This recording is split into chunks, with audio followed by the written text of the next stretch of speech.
আল্লাহ তুমি আমার গুনাহগার উম্মতকে বাঁচাও। এই দুনিয়ার বুকে রব্বুল আলামিন সব নবীকে একটা করে দাওয়া মুস্তাজাবা দিয়েছেন, মানে যে দোয়া করলে কবুল হয়ে যায় সাথে সাথেই। দুনিয়ার সব নবীরা ওই দোয়াটা দুনিয়ায় করে ফেলেছে। বিশ্বনবী বলবেন, আল্লাহ ওই স্পেশাল দোয়াটা দুনিয়াতে করি নাই, আজকে আমি তোমার দরবারে দাঁড়িয়ে কিয়ামতের দিন ওই দোয়াটা করছি। আল্লাহ আমার যে উম্মতের হৃদয়ে যাররা পরিমাণ ঈমান আছে, আমার একটা উম্মতকেও তুমি জাহান্নামে ঢুকাতে পারবা না।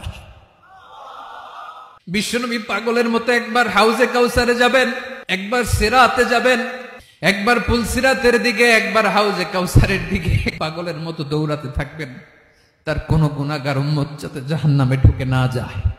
উম্মতি বিশ্বনবী আমার জন্য কাঁদবেন, আপনার জন্য কাঁদবেন, আমাদের জন্য সেদিন কেঁদে কেঁদে জাহান্নামের দরজায় দাঁড়িয়ে আমাদেরকে টেনে টেনে জান্নাতে ঢুকাবেন।